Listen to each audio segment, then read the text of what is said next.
నమస్కారం, Srirama digital news కి స్వాగతం. నా పేరు విశ్వనాథ్. స్వాతంత్రం వచ్చి 70 సంవత్సరాలు గడుస్తున్నా కూడా రైతుల గురించి గత ప్రభుత్వాలు ఎన్నడూ పట్టించుకోలేదన్నారు ఐడీసీ చైర్మన్ ఈదె శంకర్ రెడ్డి. సుల్తానాబాద్లో ఆయన మీట్ ది ప్రెస్లో మాట్లాడారు. ఈ నెల 10న పోచంపాడులో ఎస్ఆర్ఎస్పీ పునర్జీవన కార్యక్రమానికి విచ్చేస్తున్న సీఎం కేసీఆర్కు ఘన స్వాగతం పలికేందుకు రైతులు, కార్యకర్తలు పెద్ద సంఖ్యలో హాజరు కావాలన్నారు. ఈ కార్యక్రమంలో టీఆర్ఎస్ నేతలు తదితరులు ఉన్నారు.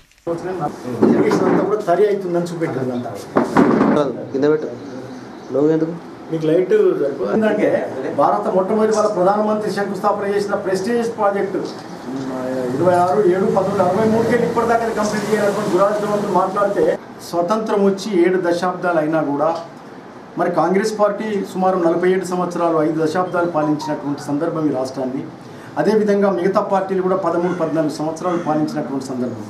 మరి టోటల్గా 7 దశాబ్దాలుగా కూడా ఎస్ఆర్ఎస్పి నిర్దేశించినటువంటి ఆయకట్టకి వాళ్ళు ఏదైతే నిర్దేశించుకున్నారో ఆ నిర్దేశించిన ఆయకట్టకి నీళ్ళు ఇవ్వలేనటువంటి దురాదృష్టమైనటువంటి పరిస్థితి ఈరోజు తెలంగాణలో.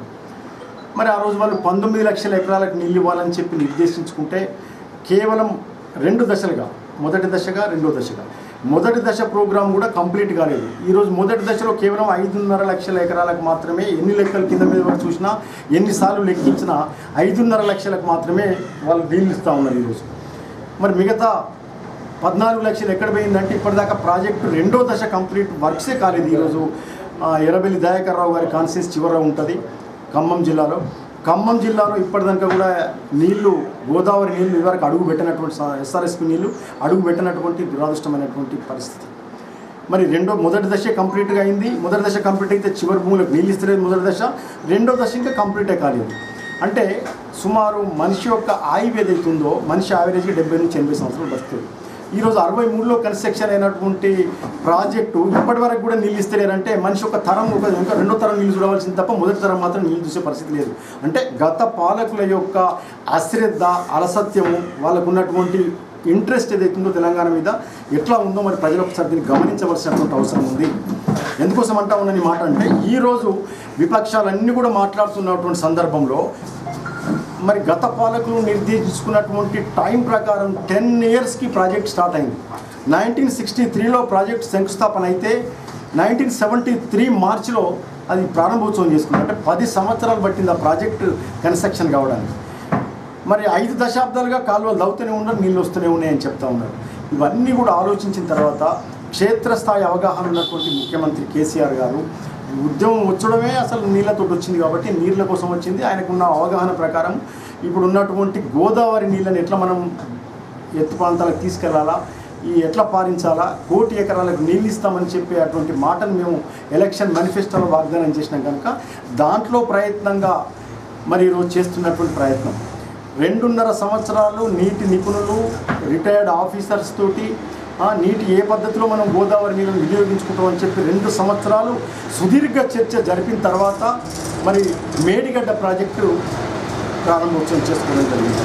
మరి మేడిగడ్డలో ఉన్నటువంటి పరిస్థితి చూసినట్లయితే మరి దేశంలో ఇదివరకు కూడా గోదావరి జలాల పట్ల ఎవరు ఆలోచించని విధంగా ఆలోచించి 2082 టీఎంసీల వాటర్ అక్కడ లబ్ధి ఉన్నది. అక్కడ వాటర్ సోర్సెస్ అంత నీరు దొరికేటువంటి అవకాశం ఉంది అని చెప్పి ఆలోచించుకున్నటువంటి కేసీఆర్ గారు 2082 టీఎంసీలను ఏ పద్ధతిలో ఉపయోగించుకోవాలని చెప్పి 3 స్టేజెస్ మీదకెళ్ళి దాన్ని లిఫ్ట్ చేసుకొని గోదావరి జలాలను 70% తెలంగాణకు పారించాలా, మనం ఇచ్చినటువంటి వాగ్దానాన్ని ఫుల్ఫిల్ చేయాలా 1 కోటి ఎకరాలకు అనేటువంటి ఆలోచనతో మరి ముందుకు పోతున్నది కేసీఆర్ గారి యొక్క ప్రభుత్వం.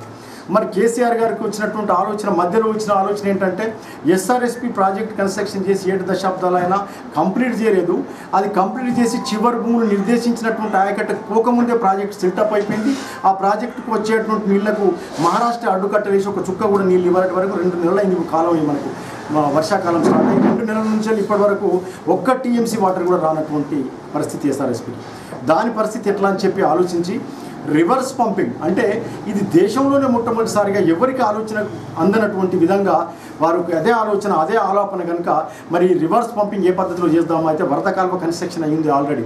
ఆ వరద కాలువ కన్స్ట్రక్షన్ అయింది కదా, ఎల్లంపల్లిలో మేడిగడ్డ నీళ్ళు పోసి ఎల్లంపల్లి నుంచి వరద కాలువలో పోసినట్టయితే వరద కాలువ టోటల్ నింపి దాని నుంచి 3 దశలుగా దాన్ని లిఫ్ట్ చేసి ఎస్ఆర్ఎస్పి ప్రాజెక్టుకు మళ్ళీ రివర్స్ పంపింగ్ చేయాలనేటువంటి ఒక సుదీర్ఘమైనటువంటి ఆలోచనకు శ్రీకారం చుట్టడం జరిగింది. దానికి రేపు ప్రారంభోత్సవం ఉంది కనుక ఎస్ఆర్ఎస్పిలో ఉండబడేటువంటి రైతు సోదరులే అనుకోండి, విఘ్నులు, మేధావులు అందరూ కూడా ప్రజాప్రతినిధులు దీని గురించి ఆలోచించి ఆ శంకుస్థాపనని విజయవంతం చేయవలసిందిగా నేను మీ ద్వారా మరి ఈ నియోజకవర్గంలో ఎక్కువ ఇరిగేట్ అవుతా ఉంది ఎస్ఆర్ఎస్పి అంటే